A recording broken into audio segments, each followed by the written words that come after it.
Nah, di sini kalau bicara likuiditas, emas sama saham memang yang terbaik. Properti menurut saya investasi yang cukup bagus. Tetapi kalau misalkan Anda mau investasi, dananya terbatas nih.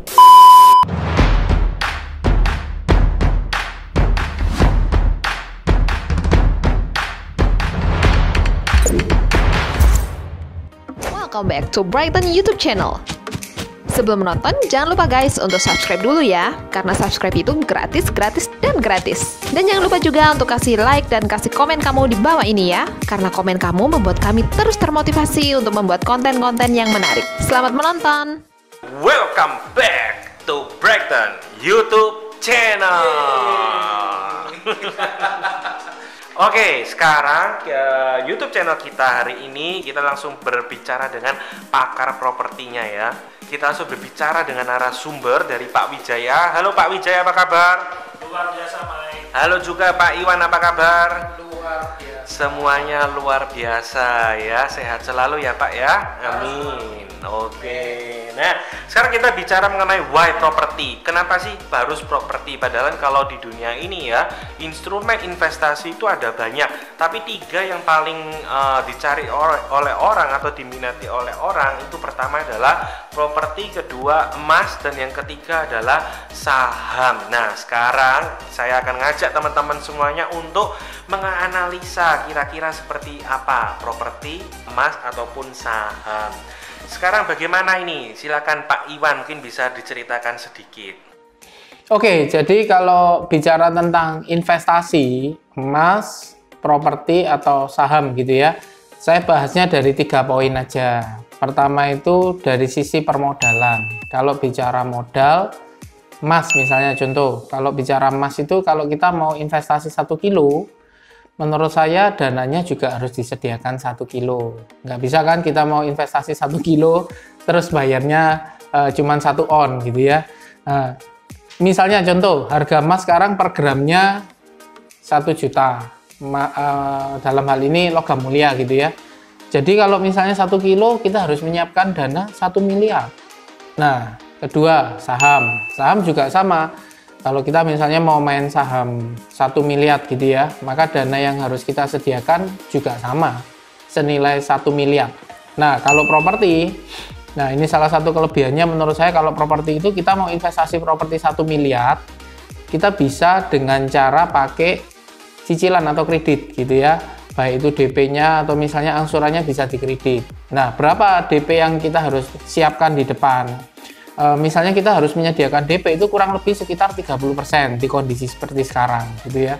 Jadi kalau 30% misalnya harga propertinya 1 miliar, berarti kita harus sediakan berapa? 300 juta plus biaya-biaya misalnya perpajakan, biaya notaris dan sebagainya, sekitar ya angkanya bisa jadi 400 sampai 450, tapi itu masih setengah dari total nilai modal. Nah, yang kedua, kalau yang kedua ini bicara tentang likuiditas. Nah, di sini kalau bicara likuiditas, emas sama saham memang yang terbaik. Hari ini kita mau lepas langsung bisa, di detik, di jam berapapun kita langsung bisa lepas gitu ya. Kalau properti memang butuh waktu. Yang ketiga ini faktor resiko tentunya. Baik, kalau bicara resiko ya, kalau bicara resiko itu kita bicaranya saham. Apakah beresiko? Kalau menurut saya juga beresiko saham, karena saham itu sendiri sifatnya bergerak, bisa menguntungkan atau bisa juga nanti menurun. Kalau emas dan properti yang menurut saya dari tahun ke tahun itu bisa selalu naik berdasarkan pengalaman ya. Dan ini juga tentunya jangka panjang, bukan kita investasi itu bicaranya sebulan, terus 2 bulan atau cuma di bawah 1 tahun. Kalau bicara investasi properti atau emas itu lebih baik di atas 2 tahun atau di atas 3 tahun, seperti itu sih. Oke, luar biasa, thank you banget. Nah, sekarang gimana kalau versi kacamata dari Pak Wijaya? Silakan Pak Wijaya. Ya, tadi Pak Iwan sudah jelaskan cukup Detail Tapi ya. maaf Mike, ini Pak Wijaya nggak pakai kacamata. Kacamata hati Iya, maksudnya. ya, Pak, ya. kacamata hati. Sudut Iya, iya. pandang Oke. dari Pak Wijaya. Ya, sebenarnya Pak Iwan sudah jelaskan dengan sangat detail sebenarnya. Jadi semua itu punya kelebihan masing-masing ya. Semua kalau memang properti banyak orang bilang kalau saham Mas kan liquid cepat, saya butuh cepat bisa dicairkan, langsung jual, langsung ada yang terima. Kalau properti perlu waktu. Yes. Nah, tetapi di masa-masa sekarang properti menurut saya investasi yang cukup bagus, yang sangat bagus untuk kita ngomong jangka panjang ya. Karena apa? Yang tadi Pak Iwan bilang nggak perlu dana yang besar. Nah, tapi kalau Anda punya dana, saya sarankan ambil di properti. Kenapa? Karena masa sekarang banyak properti yang terkoreksi harganya.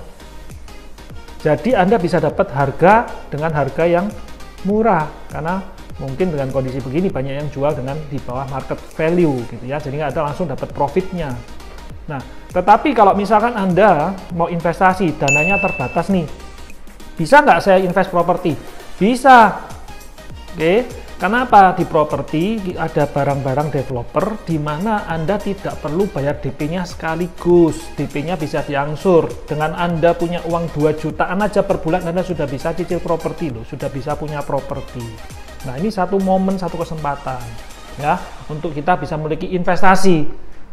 Nah, kapan lagi kita bisa nyisikan dana, tetapi kita dapat properti. Dan kalau nanti properti harganya naik, Anda jual, Anda belum lunas pun Anda sudah bisa dapat profitnya.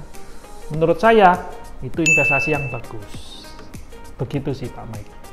Luar biasa. Oke, tadi itu adalah sudut pandang dari Pak Wijaya dan Pak Iwan.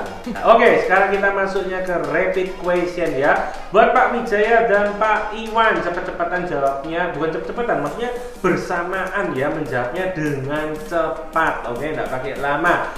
Sekarang kalian sebutkan. Pilih mana? Properti, saham, atau emas? Properti. Properti. Kurang kompak, pilih mana? Properti, saham, atau emas? Properti. Oke, kemudian kalau sudah bicara properti, pilih mana? Rumah atau apartemen? Rumah. Apartemen atau tanah? Tanah. Rumah atau tanah? Tanah. Cash atau cicilan? Cicilan. 2 lantai atau 1 lantai? 2 lantai. Bisa 1, bisa 2. Pakai kolam renang apa enggak? Enggak. Enggak. Oke, terima kasih Pak Iwan dan Pak Wijaya atas Sama-sama. review investasi. Thank you semuanya. Sampai Jangan lupa jumpa kasih lagi. komen menurut kalian di bawah ini ya. Bye.